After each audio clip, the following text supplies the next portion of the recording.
Olá, seja muito bem-vindo a mais um panorama histórico aqui do nosso plano de leitura bíblica cronológica. E se você ainda não conhece o nosso plano, não tem acompanhado, já quero aqui te deixar o convite para nos acompanhar nessa jornada. Nós temos estudado as escrituras, utilizando uma abordagem histórica, geográfica, analisando bastante os aspectos culturais, os artefatos históricos que vão nos ajudar a entender melhor as escrituras em cada ponto dessa história. Bem, e se você ainda não conhece o nosso plano, eu vou deixar aqui na descrição desse vídeo todas as informações sobre como você pode participar do nosso grupo de estudos, como você pode acessar o roteiro das leituras, como você pode também conhecer o nosso guia de estudos que está disponível para que você possa mergulhar mais fundo aí nos seus estudos relacionados às escrituras com essa abordagem, tá bom? Bem, nessa 9ª semana de leitura que nós estamos concluindo, nosso panorama saiu um tanto tarde essa semana, mas estamos aqui para concluir esse processo da nossa leitura e dentro das leituras dessa semana, o que nós vimos foi uma recapitulação da conclusão do tabernáculo. Nós vimos a consagração do tabernáculo, consagração dos levitas, né, para servirem aí no tabernáculo e o primeiro, né, o início dos movimentos de continuação da viagem do povo de Israel. Então, terminado o tabernáculo, eles vão sair ali do deserto do Sinai e vão dar início à sua jornada, vão chegar até ali as proximidades de Moabe, de Jericó, e ali eles vão enviar espias que vão vislumbrar a terra, trazer ali referências e um relatório sobre essa terra. Então, dentro dessa semana, nós estamos mais ou menos nesse momento da jornada, caminhando com o povo de Israel aí pelo deserto, tá bom? Então, dentro das leituras que nós fizemos nessa semana, eu quero trazer para o nosso panorama histórico de hoje, especialmente, 2 assuntos que, assim, foram muito interessantes para mim estudar, então eu quero compartilhar com você sobre isso, tá bom? O primeiro assunto é relacionado às borlas das vestes, que são determinadas aqui no livro de Números, que todo israelita deveria ter aí essas borlas ou umas franjas, né, que deveriam compor as vestes dos israelitas. A gente vai ver alguns detalhes sobre isso, sobre o sentido, sobre como que era produzido essas borlas, enfim, nós vamos ver algumas coisas bem interessantes relacionadas a isso. E também o segundo tema que eu quero discutir com você é a respeito dos Nefilins. Bem, esse é um assunto bastante curioso, que gera bastante polêmica e muitas visões sobre isso. Então eu quero dar uma olhada com você nesse assunto e como que isso se relaciona com os textos específicos que nós estudamos nessa semana, tá bom? Então vamos lá, vamos começar pelas borlas sacerdotais. Aqui, perdão, sacerdotais só não, era uma determinação para todo Israel. Tá? Então vem comigo aqui em Levítico capítulo 15, verso 38, onde nós vamos encontrar essa determinação para que os israelitas utilizassem esse ornamento nas suas roupas. Olha o que diz. Fala aos israelitas que façam franjas nas bordas das suas vestes pelas suas gerações e que ponham um cordão azul nas franjas das bordas. Então essa é a determinação que nós vamos encontrar aqui. E o que isso quer dizer? Né? Então, o primeiro que eu gostaria de dizer para vocês é que, assim, em hebraico, essas franjas, esses ornamentos, são chamados de tzitzit. Tzitzit, exatamente. Vou colocar aqui também escrito para que vocês possam ver como que escreve essa palavra, né? Tzitzit. Então, essa é a palavra que define esse ornamento que deveria estar nas vestes do povo de Israel. E essas vestes, essas franjas, elas tinham algo especial que elas simbolizavam. Nesse texto, nós estamos vendo assim, uma rememoração de diversas leis relacionadas a muitas coisas. E uma das coisas que nós vemos que é mais mencionada aqui é a respeito da observância da lei, do cuidado em manter a atenção sobre as determinações da lei. E outro aspecto é que Logo antes disso, nós vamos ver que os espias chegam e trazem aquele relatório nada favorável para o povo de Deus. Então, se tem ali a sentença de que o povo não iria entrar naquele momento na terra, e logo em seguida temos esse capítulo que vai falar de várias leis. E esse capítulo, ele também é uma expressão de consolo de Deus. Diz assim, olha, se vocês observarem tudo direitinho que eu tenho determinado para vocês, vocês vão sim entrar na terra da promessa. Então, lembrar dos mandamentos, observá-los, estava estreitamente vinculado ao fato de que eles alcançassem a promessa. E por isso é tão importante para o judeu, e deve ser muito importante para nós cristãos, observarmos os mandamentos do Senhor, porque é isso que vai garantir, obviamente, por meio do sacrifício de Cristo. Mas nós precisamos nos comprometer com a observância desses mandamentos, dessas instruções, para que a nossa vida, de fato, corresponda à vida daquele que morreu em nosso lugar. Então, esse é o aspecto, essa é a questão. Então, observar os mandamentos será algo muito importante, fundamental, dentro do contexto judaico e deve ser também dentro do contexto cristão.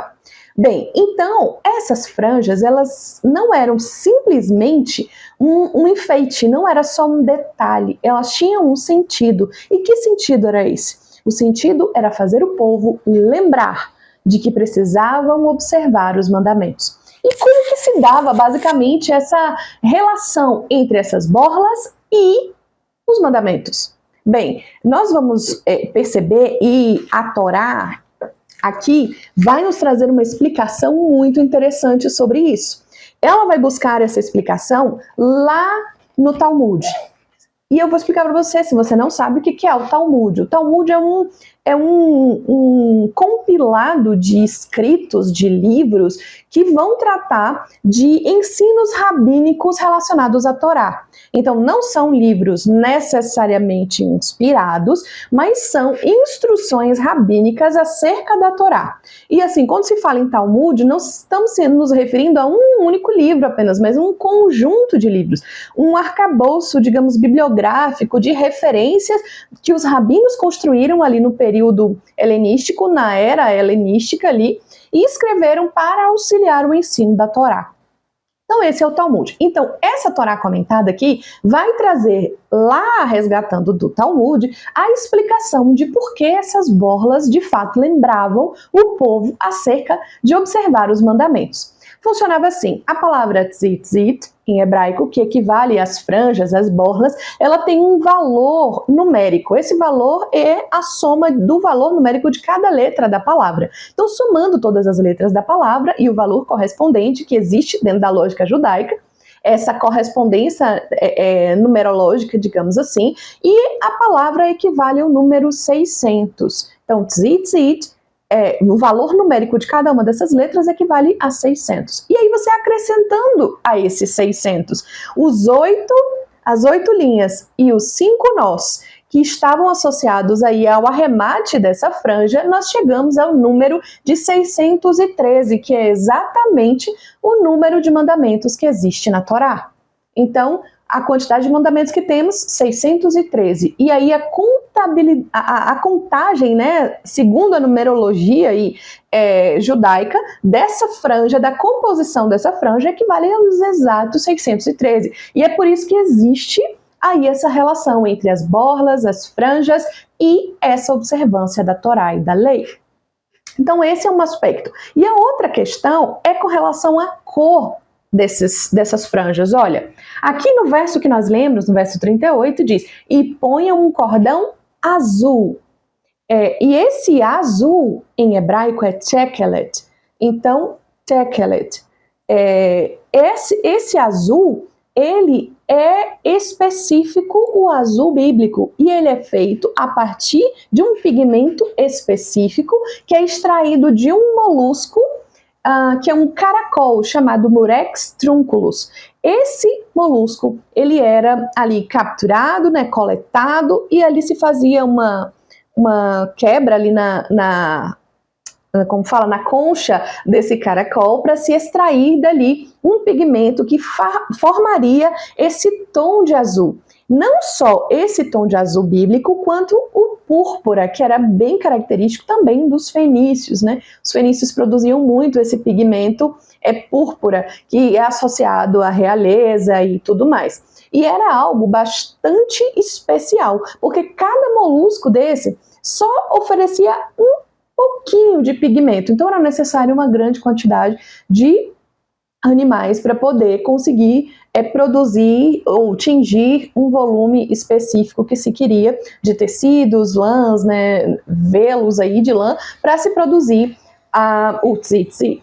Então, esse molusco, ele, no 7º século, ele vai desaparecer, não se vai encontrar mais. E eu quero mostrar para você aqui, vou deixar a imagem para que você possa ver algumas conchas, né, desse molusco e o tipo de tintura, né, de coloração que ele conseguia oferecer. Vou colocar essas imagens aqui para que vocês possam ver detalhes. E isso é algo muito especial porque, como eu falei, no 7º século, esse animal entrou em extinção, simplesmente desapareceu. E aí, essas imagens que eu coloquei para vocês, elas são cedidas pelo Departamento de Antiguidades de Israel. Em 2018, quando Israel comemorou 70 anos, né, como Estado de Israel, então eles fizeram uma exposição muito especial em comemoração a essa data, né, e eles prepararam diversos materiais. Esse novelo que eu mostrei para vocês aqui na imagem e essas conchas do Murex trunculus foram expostas nessa exibição. Realmente bem especial. E ela tinha um tema específico relacionado com o azul de Israel. O azul da bandeira de Israel é exatamente inspirado nesse azul chekelet, que é o azul determinado para se lembrar dos mandamentos.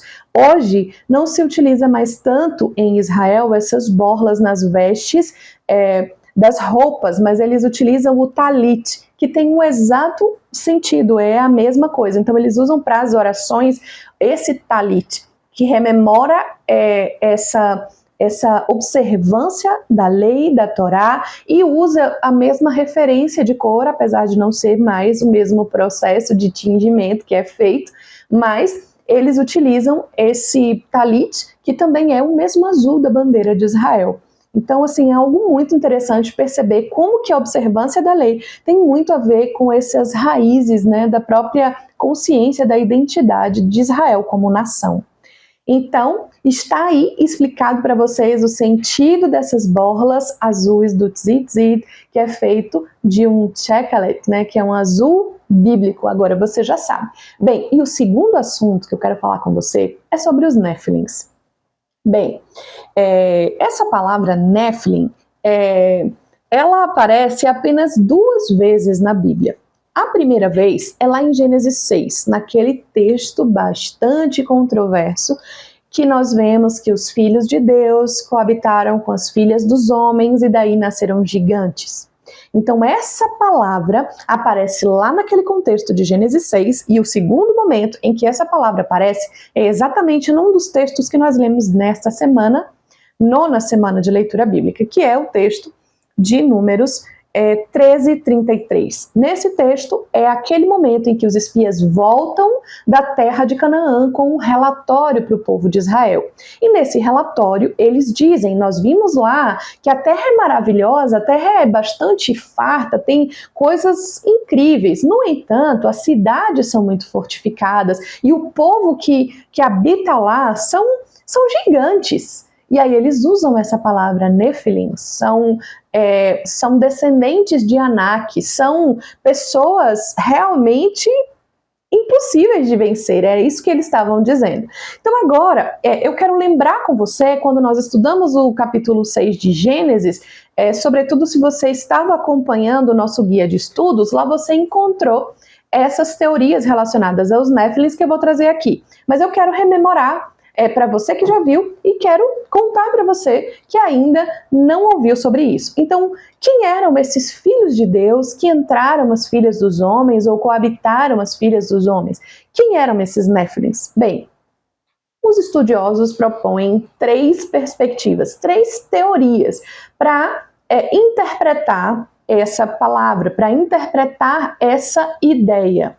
E aí, assim, A primeira ideia diz que os filhos de Deus eram, na verdade, uma expressão para designar os filhos de Sete, ou a linhagem de Sete. Quando nós estamos estudando nesse momento aí do capítulo 6 de Gênesis, nós vamos entender que está em andamento duas gerações paralelas. A geração de Caim, que está se opondo a Deus, a geração que está virando as costas para Deus, se afastando de Deus e construindo um reino para si mesmo. É exatamente daí, dessa descendência de Caim, que vai surgir lá o Nimrod, que vai ser o construtor de Babel, de Babilônia, de Nínive, de cidades que são conhecidas como cidades antagônicas ao Senhor.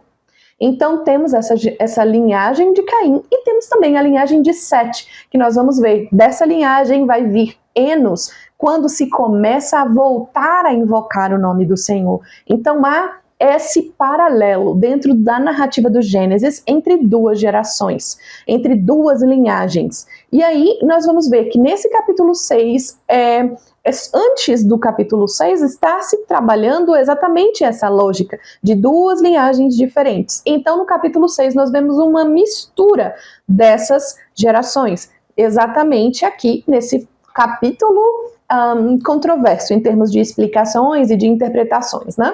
Então, uma teoria diz que quando se fala sobre os filhos de Deus e as filhas dos homens, está se falando a respeito dessa mistura de linhagens, da mistura da linhagem de Sete, a linhagem que caminhava santa, que buscava o Senhor, e ela se combina com as filhas de Caim, né, as filhas dos homens, e essa mistura acaba por deturpar, por gerar uma perversão muito grande na humanidade.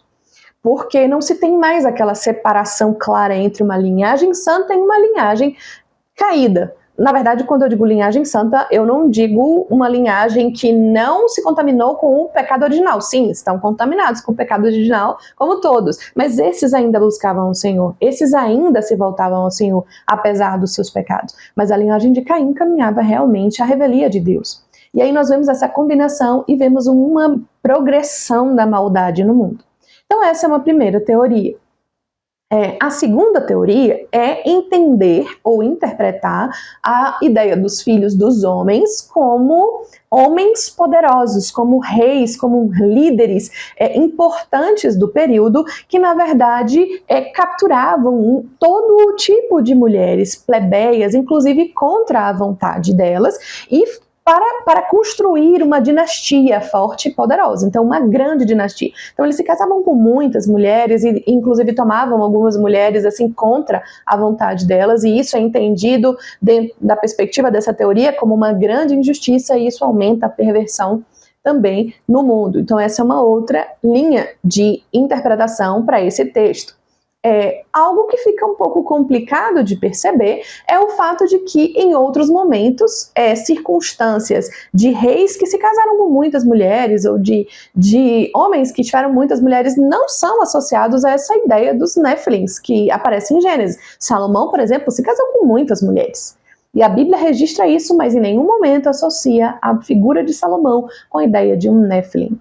Então, por fim, temos a terceira teoria, que é a teoria que os judeus, a tradição antiga judaica, inclusive, abraçava, que é a ideia de que esses filhos de Deus equivalem a anjos, né, a seres angelicais, provavelmente anjos caídos, que coabitaram com mulheres, e daí nasceu, de fato, uma geração diferenciada de humanos. E essa geração seriam gigantes, seriam realmente uma espécie de semideuses, titãs, se formos pensar aí na correspondência com a mitologia grega.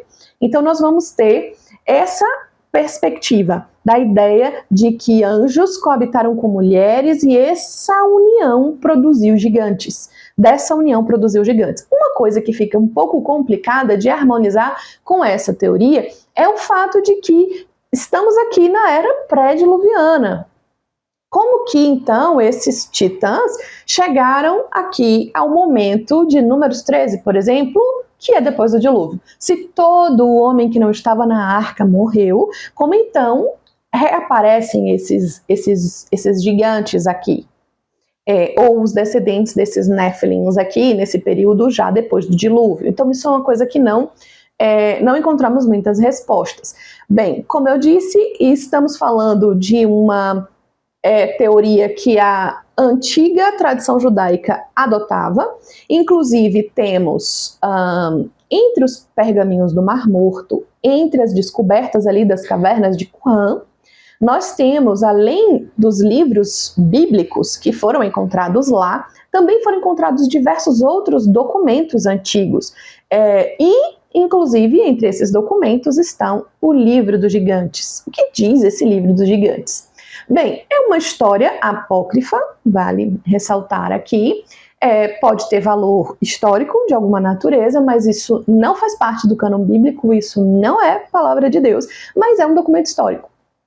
O que diz esse documento? Em linhas gerais, a coisa diz o seguinte: primeiro fala sobre os gigantes que viveram na era antediluviana, na era antes do dilúvio, e fala que esses vigilantes ou esses gigantes eram esses descendentes da combinação aí de anjos e mulheres, né?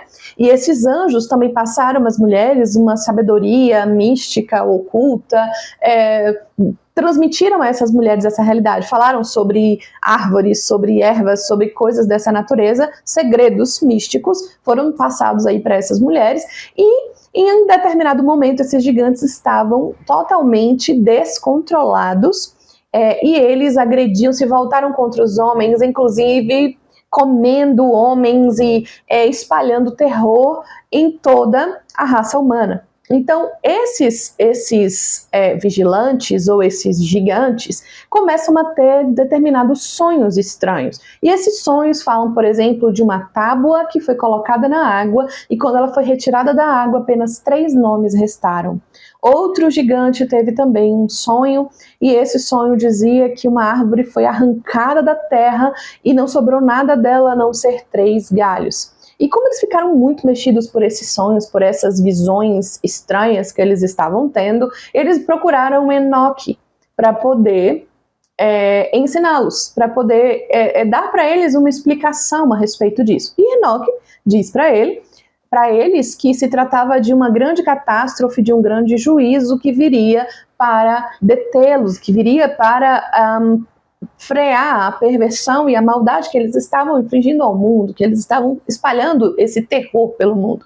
Então essa é a mensagem que Noé dá para eles, mas o pergaminho nesse ponto está rasgado e não se tem aí uma conclusão da história. Mas nós temos a narrativa do dilúvio e vemos o que acontece. Tem muitas similaridades entre a interpretação que o Enoque do texto apócrifo traz para a visão desses gigantes com o que acontece em seguida com o dilúvio. Então, assim, pode-se imaginar, por exemplo, que essa tábua que vai aí mergulhar na água seja a arca, e dessa arca restam só 3 nomes, porque são os 3, né, vamos dizer, patriarcas da humanidade, os 3 filhos de Noé, do qual descendem toda a humanidade a partir daí. Tá, essa é toda uma história que esse pergaminho conta, não há nela nenhuma característica de palavra de Deus, mas é um registro histórico que temos aí. Pode ser um mito, podem ter muitas explicações para esse livro. O fato é que o documento existe, está lá escrito e existem essas correspondências que nós apresentamos aqui. Bem, essas são as 3 teorias que nós encontramos relacionadas à explicação dos Néfilins, mas na verdade, se nós formos assim bastante criteriosos com relação ao que o texto diz especificamente, primeiro nós temos só 2 ocorrências dessa palavra dentro do campo do cânon bíblico, e essas ocorrências, elas são muito pequenas, digamos, são muito limitadas para que nós possamos extrair desses contextos exatos uma explicação que seja muito consistente e contundente. Fato é que teses e estudos relacionados a esse assunto, estudos muito profundos, dissertações, por exemplo, como a de Jacob Theodor Dudens, é uma dissertação enorme a respeito disso, e ele vai a fundo nessa pesquisa, e o que ele chega ao final do trabalho, a sua conclusão, na verdade, é que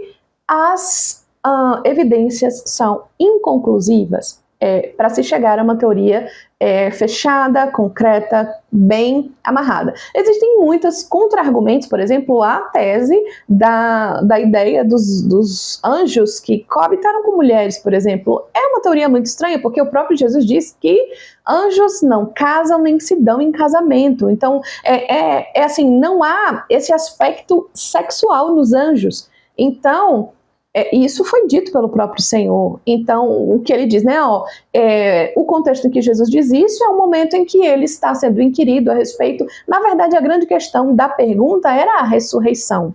Eles apresentam, né? Os fariseus apresentam ali uma situação hipotética de uma mulher que tenha casado com um homem, não teve filhos, ele morreu sem deixar filhos, então lei do levirato, ela casa com o segundo irmão e isso acontece até o sétimo irmão. No fim, ela se casou com 7 homens e não teve nenhum filho. E a pergunta dos fariseus fariseus que, digamos aqui, não acreditam na ressurreição, então eles dizem assim, perguntam, no final, lá no céu, essa mulher vai ser a esposa de quem? Essa é a pergunta, e Jesus responde, não, vocês não entenderam. No céu, ninguém casa, nem se dá em casamento. Lá no céu, vocês vão ser como os anjos. Entendem? Então aqui está clara a ideia de que não há esse aspecto, essa dimensão sexual nos anjos. E isso invalida essa tese da ideia dessa teoria terceira que apresentamos aqui. Aqui na Torá, nessa Torá comentada, eu falei para vocês que essa era uma teoria que os judeus, que a tradição antiga judaica adotava. Mas nesse comentário da Torá aqui, esse é de 2001, a edição de 2001, essa aqui, e ela traz para a explicação desse texto de Gênesis 6, exatamente a segunda teoria, que é a teoria dos reis ou líderes que dominavam as mulheres. Então essa é a teoria que está sendo ali apresentada nos comentários dessa Torá aqui. Bem, fato é, nós não temos como ter uma certeza exata em relação a essa palavra para a gente poder interpretar. Tanto que a palavra gigante, ela é uma palavra que vai aparecer na Septuaginta, e ela vai ser extraída especialmente desse texto de Números.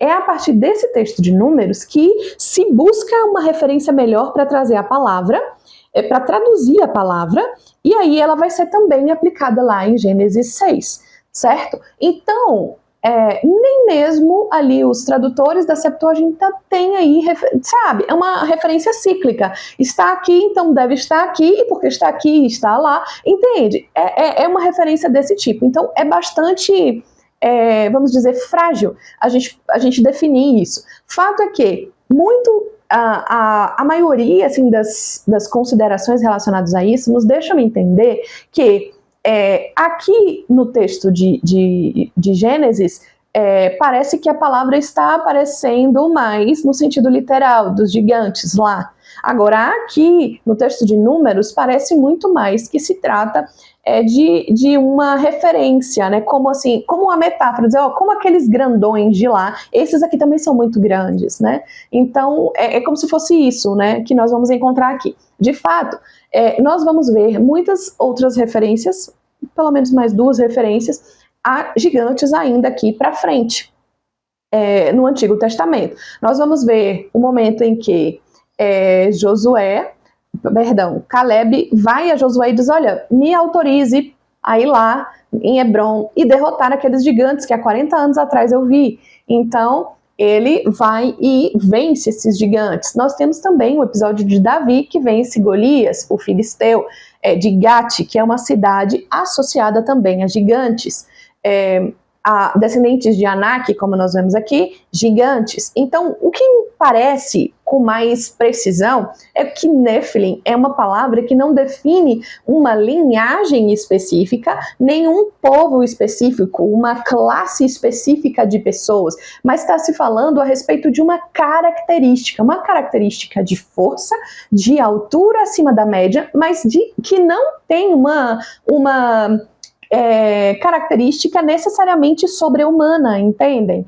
Então, quando nós vemos, por exemplo, que Caleb vence os gigantes de Hebrom e fica ali sendo proprietário daquela área, daquele território que ele conquistou, nós vemos que é uma luta digamos, desigual por causa da estatura deles, da força deles, mas não há nenhum poder místico ou sobrenatural. Acontece o mesmo quando nós vemos a batalha de Davi e Golias. Então todos os homens do exército de Israel estavam intimidados de desafiar o gigante pela sua altura, pela sua força. Tudo nele implicava, né, e transmitia a ideia de uma imponência e de uma força.